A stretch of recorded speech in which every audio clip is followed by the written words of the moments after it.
You can use oil paints over the top of acrylics, and it can be really effective. But you do have to be careful, otherwise you could completely ruin your work. The first thing is, you can only use oil paints over the top of acrylics. You can't use acrylics over the top of oils. It's mainly because oil repels water, acrylics are water-based, so they won't adhere or stick properly to the canvas, and they'll peel over time. Next up is the surface that you're painting on. You can use a canvas, but if you really want to foolproof this method, then I recommend using a wooden panel. Or at the very least, a canvas wrapped onto a wooden panel. Something that's strong, sturdy, and isn't going to flex or bounce. I actually cut and prepare these panels myself, and I do have a bit of a behind the scenes video on how I do that over on my second channel if you want to go and check it out.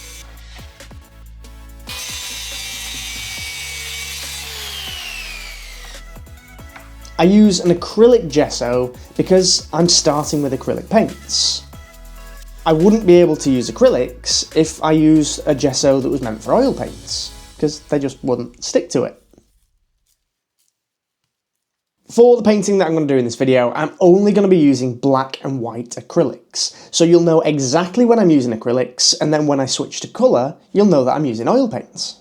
And to keep this simple, because this is going to be a tutorial for my Patreon community, I'm tracing out the reference, I know, tracing, but it's going to keep it quick, it's going to keep it simple, and it's going to make it easier to follow along at home. So I'm starting out with the acrylics first. It's important that you don't use too much paint. You want to keep that paint quite watery and quite thin. I don't use any other mediums because I don't know how those mediums are going to affect the oil paints as they dry in the next few years, so I don't want those mediums to cause any cracking. So I stick to just using water to thin out my paints because I know that's not going to cause any problems later down the line. I'm essentially just staining the surface with the paint as well. I'm not doing thick impasto strokes. The thicker and more plasticky the paint is on the surface, the harder it is for that oil paint to actually stick to it and stay stuck to it. I'm making this video because of this really great question. If I'm just gonna put oil paint over the top of what I'm doing now, then what is even the point of doing this acrylic layer in the first place? And honestly, it's just personal preference. There's a few reasons why I do it, but you don't have to do it this way. I find it much easier working with acrylics in the rough initial layers because I find acrylic paint at that stage much more forgiving than oils. If there's something that I don't like, I can just paint over it, or if I'm quick, I can just wipe it away. And that's not going to remove any of the parts of the painting that I've already done and I really like. But because oil paints stay wet, if I were to do these rough initial stages with oils and I made a mistake, I could paint over it, but it's going to start getting muddy and messy, or I could try and wipe it away, but I might accidentally wipe away too much of the paint of parts that I already like. So acrylics just makes it so much easier. The second reason that I do it this way with the acrylics first is because acrylics dry so much faster. I can get my base layers done pretty quickly, and then as soon as I've finished, I can pretty much be ready to paint with the oils over the top almost straight away.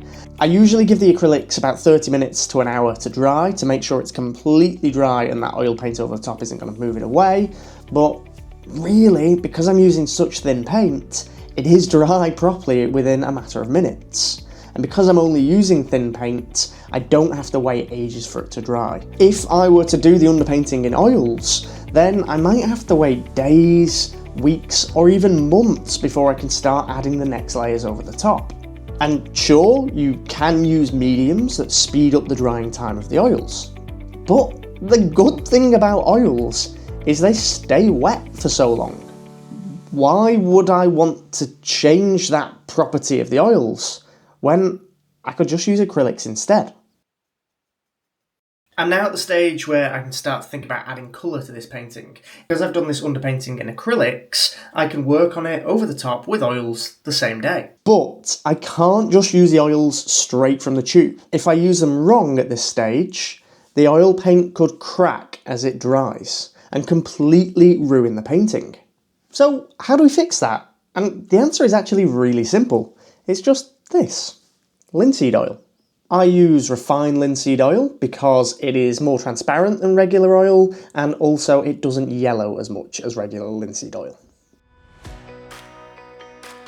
There have been studies online that show that if you use around 10% linseed oil to paint, then under the right conditions, no cracking is going to occur with that oil paint over the top of the acrylics as the oil paint dries.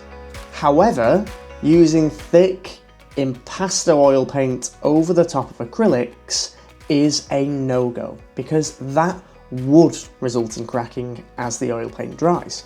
But using the oils as a glaze to add the colour, or to add shadows over the top of that acrylic, works really well.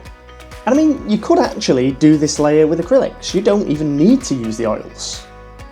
But at this stage, the oil paints are actually more forgiving than the acrylics. I know they swap round, but if you mess up with the colour at this stage when you're adding the oil paint glazes over the top, you can just wipe it away. And you're not going to disturb that acrylic underpainting underneath. But if you use acrylics to add the colour, it's much harder to remove it once it's down. So you really have to think about what colours you're using and where you're putting them. Whereas the oil paint's a little bit more forgiving. Having that acrylic underpainting as a guide really helps with the process. I can add the base colour or colours over the top with a glaze.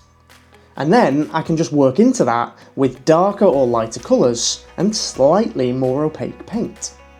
Even if I'm using paint pretty much straight from the tube at this point, it doesn't matter because it's mixing with the glazes that have loads of linseed oil in them already. But I am still being careful, and I'm not just chucking big blobs of paint on there. I still don't want an impasto painting. It still needs to be very smooth and very flat, and not loads and loads of thick layers of oil paint.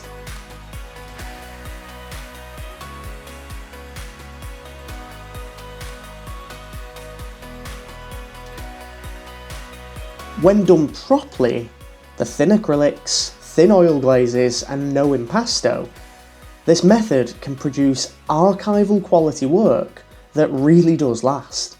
One other little tip is I keep my brushes separate. So I have separate brushes that I use for acrylic paints, and I have separate brushes that I use for oil paints. Both of them are usually softer synthetic brushes because I like them with acrylics, and also they are perfect for glazing with the oils because they leave much softer, smoother brush strokes than really hard bristle brushes, which are more commonly used with oil paints. You might just be thinking why don't you just use the oil paint straight away? Why do you even need multiple layers? Why do you even need this glazing technique? And the reason is because I like the way the oil paints look when you do the glaze over the acrylics. You get this glow to them that you don't get with acrylic paints. And actually, you don't get that glow when you just paint with oil paint straight from the tube either. That thin layer built up over the top of the acrylics somehow seems to enhance the colour and make it brighter and more luminous. And I think that's because you're not trying to add white to the oil paint to brighten the colour. The lights and the shadows, they've already been done, they're down with the acrylics. So you're not really thinking about values in the oil layer, they're already there. Which means you're not neutralising your bright colour oil paint with white. So you're getting brighter, more vibrant, lovely glowing colours that you just don't get with any other technique. This is actually my first time painting sea anemones like this. Before, I always thought they were a little bit too complicated, there's quite a lot going on with them, but this process really simplified it all for me. And I could just think about it all one step at a time. The narrated tutorial with all of the techniques, the materials and the colours that I use for this painting, as well as the reference photo, are available to my Studio Wildlife community. So if you want to learn exactly how I painted this, then go and check it out. When you finish the painting, to help protect it, you're going to need to varnish it. And obviously you've used acrylics and oils, so which varnish do you use? And the answer, if you've got oil paint on there, you're gonna be using an oil varnish.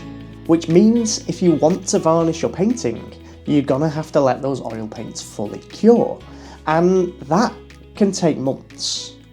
Unless you use something like Gamvar. And Gamvar is just a glossy varnish which can be used over the top of oil paints once those oil paints are touch dry, so you don't even need to wait for them to fully cure. And I use that for all of my oil paintings, even if they've had an acrylic underpainting, and I've had no problems at all so far. If you haven't tried it yet, I really recommend giving this method a go, especially if you've used acrylics before and you're wanting to try oil paints. It's a fantastic way to bridge the gap between the two mediums and slowly introduce yourself to a new method of painting. I hope you've enjoyed the video. Let me know in the comments if you have any questions or tips to share with everybody. And as always, thank you so much for watching, and I'll see you next time.